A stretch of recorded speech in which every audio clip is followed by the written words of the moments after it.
Democratic அப்படின்னா மக்களாட்சி. Democracy மக்களாட்சி கேள்விப்பட்டிருப்பீங்க, 6ஆம் கிளாஸ்ல படிச்சிருப்பீங்க. ஆபிரகாம் லிங்கனுடைய வேர்ட், மக்களுக்காக மக்களே மக்களுக்காக மக்களே செய்யும் ஆட்சி அப்படிங்கிறது என்னது? மக்களாட்சி. அதாவது மக்களால் தேர்ந்தெடுக்கப்பட்ட ஒருவர் மக்களுக்காக என்ன பண்றாரு? ஆட்சி பண்றாரு. அதுதான் இந்த former president of USA Abraham Lincoln தெளிவா சொல்லிட்டாரு. அப்ப இங்க டெமோக்ராட்டிக் அப்படின்னாலே நமக்கு தெரிஞ்சிட வேண்டியதான், என்னது? பீப்புள் தான் யாரு?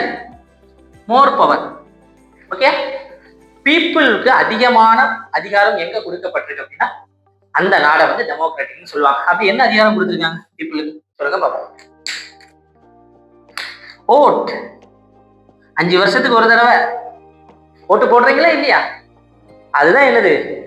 அதிகாரம். 5 வருஷத்துக்கு அப்புறம் எவ்வளவு பெரிய ஆளா இருந்தாலும் என்ன பண்ணணும் அப்படின்னா மக்கள் மன்றத்துக்கு வந்து ஆகணும். நீங்க தான் உங்களை செலக்ட் பண்ணணும், வேற வழியே இல்லை. அப்போ அந்த ஓட்டிங் பவர் அப்படிங்கிறது ஒரு தலைவனுடைய தலையெழுத்தையே மாற்றக்கூடியது. அப்போ டெமோக்ராட்டிக் கண்ட்ரி. ஸோ இது டெமோக்ராட்டிக்கான மீனிங். பட் இந்தியா என்ன டெமோக்ரஸி நமக்கு தெரியணுமா இல்லையா? நல்லா பாருங்க. எப்பவுமே 2 டைப்ஸான டெமோக்ரஸி நமக்கு இருக்கு. ஒன்னு என்ன அப்படின்னா டைரக்ட் டெமோக்ரஸி, அதாவது நேர்முக மக்களாட்சி. இன்னொன்னு இன்டைரக்ட் டெமோக்ரஸி, மறைமுக மக்களாட்சி. டைரக்ட் டெமோக்ரஸிக்கும் இன்டைரக்ட் டெமோக்ரஸிக்கும் என்ன வித்தியாசம் அப்படின்னு பார்க்கணும். நான் இங்க சொன்னேன் ஓட்டிங் பவர் அப்படிங்கிறது இருக்கு, மக்களுக்கு இருக்குன்னு சொன்னேன்.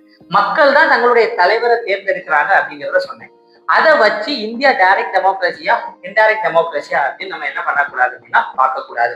ஏன்னா நீங்க எல்லாருமே பார்த்துக்கிட்டீங்க அப்படின்னா உங்களுடைய மக்கள் பிரதிநிதிகளை டைரக்டா செலக்ட் பண்றதுனால டைரக்ட் டெமோக்ரஸி அப்படின்னு சொன்னா அது தப்பு.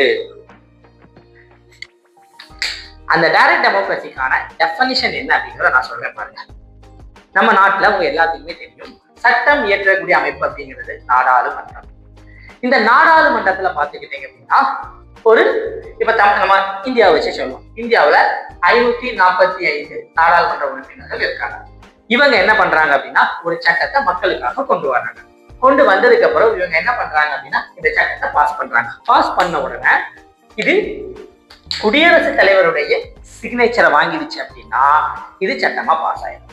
இதுதான் நம்ம நாட்டுல நடக்குது. ஆனா டைரக்ட் டெமோக்ரஸில என்ன சொல்றாங்கன்னா ஒரு சட்டத்தை சட்டம் இயற்றக்கூடிய அமைப்பான நாடாளுமன்றம் இயற்றிய பிறகு அந்த சட்டத்தை வேணுமா வேண்டாமான்னு சொல்லக்கூடிய மக்கள் மன்றத்தின் முன்னாடி கொண்டு வருவோம்.